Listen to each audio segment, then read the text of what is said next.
Estudo da Torá. Livro Atos dos Emissários. Capítulo 20. Desde o início da criação do homem, Satã teve somente um objetivo: tornar-se rei fidagal deste mundo. Ora, por assim, desde Abel e Caim, Esaú e Jacó, Ismael e Isaque, sempre há dois lados da moeda. E sempre contou esse inimigo da luz com o auxílio de sua hierarquia infernal, mas não somente com os principados e potestades, bem como o auxílio de homens. Estes empenhados em frustrar os planos de Elohim, como se realmente pudessem. Ora, e como não podem, podem sim influenciar no livre-arbítrio do homem. Este nasceu para fazer o bem. Nasceu do bem, mas escolhe o mal a todos os dias, e isto faz por causa da grandíssima enxurrada de tentações e provações que são escancaradas à nossa frente. Se bem que não conseguiria ele atrapalhar o fabuloso plano da redenção, agora tinha como intuito frear todo e qualquer conhecimento a respeito das boas novas. Assim como dissera Yohanan, a luz veio para os homens, mas os homens escolheram as trevas. E assim foi. E assim o é até os dias de hoje. Quando as coisas acalmaram, decidiram então Shaul e seus talmidins que já era hora de partir e seguirem sua empreitada na disseminação da Boa Nova. Assim sendo, seguiram então para a Macedônia, mas bem sabiam que entre todos aqueles Yehudins ainda havia uns que intentavam contra eles. Ora, o próprio mestre os havia avisado que tal coisa aconteceria, visto que muitos os perseguiriam em nome de Elohim, crendo estar fazendo a coisa certa. E enquanto estavam em Acaia, na Grécia, ali ficaram por 90 dias. Lá animavam e encorajavam a todos os Yehudins Mashur, que eram recém-conversos, para que permanecessem firmes da Emuná. Estava se preparando para ir para a Síria, mas chegou-lhes uma informação de que estes Yehudins, há pouco citados, estavam preparando para eles uma armadilha de morte. Assim sendo, para sua segurança, dirigiram-se novamente para a Macedônia, e entre a comitiva estavam Sópater de Bereia e os de Tessalônica, sendo Aristarco e Segundo, Gaio de Derbe, Timóteo de Listra e Tíquico e Trífimo da Ásia. Todos eram deveras fervorosos e tementes a Elohim. Um personagem que não é colocado nessa lista, mas porventura também se encontrava entre eles, era Luca, o mesmo que escrevera um dos livros da Boa Nova, que obviamente não foi ainda nessa viagem, mas fora esperado por tais personagens em Troade. Ora, já havia se passado a festa dos pães ázimos? Possivelmente começara a Pêssar. E depois de 5 dias de navegação, chegaram Luca e o restante da comitiva a Troade. E lá ficaram por 7 dias. Como era esperado de nosso mestre, todos deveríamos viver em comunhão, e isso significa dividir o que é nosso para com os outros. E assim era o costume de todos os que entravam para a denominação messiânica. Ora, logo após a chegada em Troade, estavam todos reunidos, e isso era no primeiro dia, e estavam então realizando a Havdalah de Shabá. Este é o nome de uma das espécies de comemoração de encerramento do Shabá, onde são festejadas as bênçãos desse sagrado dia e o início de uma abençoada semana. Porém, naquele dia, Shaul acabou por estender tal cerimônia e deleitosamente todos apreciavam suas mensagens. Já era de fato noite avançada e, assim sendo, todos usavam suas lamparinas. Porém, um jovem que possivelmente fosse vencido pelo cansaço, ao estar apoiado em uma das janelas da casa, acabou caindo do 3º andar, onde estavam realizando o Kiddush, a ceia. Seu nome era Eutico. Ao cair, infelizmente não acordou mais, e todos creram que ele havia morrido, mas Shaul desceu e abaixou-se, o abraçou e disse: "Não tenham medo, ele está vivo." Possivelmente pela queda e por ter pego no sono, pode ter sofrido não mais que um simples desmaio. Ora, todos ficaram mais que aliviados, e assim sendo, Shaul então retornou para o 3º andar, e ali, agora, puderam partir o pão, pois o jovem estava salvo da morte. Ainda ficaram muito tempo. Era de manhã quando Shaul encerrou e então levaram o menino vivo para sua casa. Pudéssemos nós deixar de gastar tempo com o que não vale a pena, pudéssemos nós largar todas as coisas e distrações que nos prendem aqui, e de fato odiaríamos as coisas desse mundo. Muitos de nós hoje não conseguimos passar nem meros 5 minutos em oração. Muitas vezes uma palavra que demore mais do que 25 minutos já nos deixa inquietos e impacientes, e a pergunta é: como quereremos passar a eternidade aprendendo sobre as coisas eternas, se não conseguimos nem ter tempo para as coisas passageiras? Luca e outros foram à frente, embarcando e indo a Assos. Lá esperaram por Shaul e ali ficaram, pois ele mesmo lhes dera tal ordem.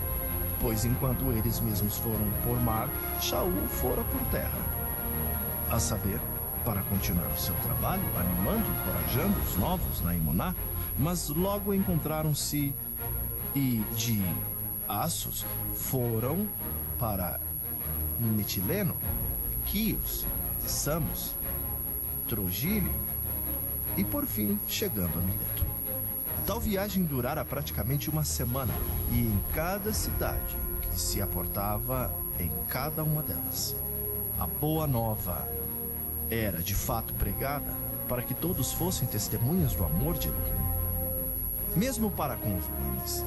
Porém, Shaul mesmo não queria passar por Éfeso, pois temia demorar muito e ansioso estava para ir a Jerusalém. E queria fazê-lo antes da festa da lei, o Pentecostes ou Sukkot. Mesmo não indo a Éfeso, pediu Shaul que eles fossem ao encontro de os anciões da Carral de Éfeso. Logo que chegaram, Shaul os admoestou, exortou-os, pois aquela possivelmente seria a última vez que eles ver-se-iam. Aqui Shaul nos ensina lições muito preciosas. Disse-lhes que durante todo o tempo que ele estivera entre eles, sempre buscou-lhes passar as lições do Mestre, mas não somente isso, como também aplicar as lições, sendo ele mesmo testemunho para todos. Fizera isso em meio a lágrimas, com humildade, e mesmo em meio às maiores tentações e provações, especialmente pelas ciladas dos oponentes que lhes eram empregadas pelos ruins, os auxiliou na pregação da Boa Nova. E também nos ensinos dentro das casas e também nas praças públicas, dando tal testemunho, não só aos Yehudins, mas também aos arameus ou aos árabes, a conversão que deveriam ter a Elohim através da Torá e também sobre a Emuná em Yeshua HaMashiach, como sendo Adonai de todos nós. Porém agora estava sendo ele impelido pelo Ruach HaKodesh para ir a Jerusalém, mesmo não sabendo o que lhe aconteceria naquelas terras, mas sendo já previsto que possivelmente o que lhe aconteceria lá seria o mesmo que o próprio Ruach HaKodesh lhe revelara em todas as cidades que havia passado, senão perseguições e prisões. Porém, ele mesmo não tinha nada de valioso em sua própria vida, senão que se cumprisse o seu propósito, e mais do próprio Elohim, o de cumprir a missão de apregoar sobre as boas novas de Yeshua HaMashiach e de suas misericórdias. Agora era chegada a hora em que pela última vez ver-se-iam face a face. Por isso, naquele dia, como quem com as mãos limpas e o trabalho concluído havia cumprido ali a sua missão de anunciar as boas novas a todos eles, agora, porém, era dever dos anciãos prosseguir nessa jornada e agora apacentar as ovelhas que outrora foram de Shaul, pois deles também era a responsabilidade por tais fiéis, mas que ficassem alertas e vigiando constantemente, pois bem sabia Shaul que após a sua partida entrariam em meio a eles alguns que viriam não para salvar, mas para roubar o rebanho. Foram estes comparados a ferozes lobos em meio ao indefeso rebanho. Também viriam alguns dentre os próprios anciãos que deturpariam toda a mensagem de Shaul para que enredassem alguns fiéis para si mesmos. Tão grave era a situação que todos que ali estavam deviam vigiar e orar constantemente, pois que em 3 anos, Shaul, mesmo de dia e de noite, não parou de aconselhá-los em meio a prantos de dor e de angústia por cada um deles.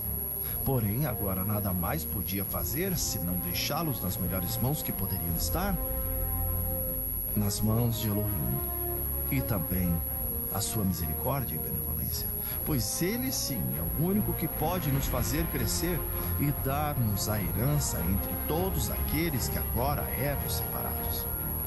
Nunca Shaul cobiçou ou tomou para si o ouro ou a prata de ninguém que fosse, pois assim não cria que era preciso pregar a sua boa nova, mas trabalhava para si mesmo e também para ajudar aquele com quem andava.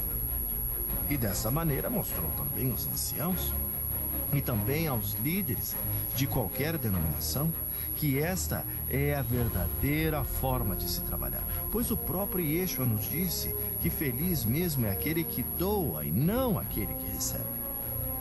Depois dessas palavras, ajoelhou-se com eles e orou, e de então grande foi o pranto e o clamor entre eles, pois bem sabiam que depois de 3 anos não viriam mais, não nessa vida. Correndo para ele, pularam em seu pescoço e abraçaram e beijaram seu rosto. E após isso, foram até a embarcação, que muito grande missão temos aqui. Ora, Shaul rebate a todos quando diz que mesmo fazendo o que era certo, nunca receberam um salário que não fosse a perseguição e a tribulação. E Yeshua bem nos disse que isso de fato iria acontecer, pois se ele mesmo foi perseguido, somos nós mais importantes que ele? Não, de fato não. Por isso seremos perseguidos também. Por isso cabe-nos o fator custo. Ora, quanto mais próximo de Elohim, mais perto da tribulação e da tentação, pois que quanto mais próximo do Eterno, mais fortificados somos. Portanto, mais suportamos. Pregar é o nosso dever, falar sobre a lei e também sobre a misericórdia. Mas não nos cabe convencer a ninguém, pois tal trabalho pertence não a nós, porém ao próprio Ruach HaKodesh. Assim devemos nós, com bravura, pelo poder de Elohim, fazer o que nos é cabível. Mas somente o Ruach veio para convencer do pecado, da justiça e do juízo, ora, do pecado, pois quem não crê em Yeshua como filho de Elohim continuará na escuridão, ou seja, a morte. Da justiça, pois ele mesmo desceu dos céus para morrer por nós. E do juízo, porque o próprio dono desse mundo já está julgado, a saber, a Satã. Não seremos nós que os convenceremos, mas o próprio Ruach. E mesmo depois de tanto esforço e trabalho, ainda assim somente estaria reservado a Shaul somente uma coisa: a morte. Muitos buscam Elohim atrás de fama, dinheiro, saúde, vida, e assim permanecem presos a esse mundo material. Porém, ele mesmo nunca nos prometeu tal coisa, senão que seríamos mortos aqui, para que pudéssemos renascer, e assim obter a vida eterna.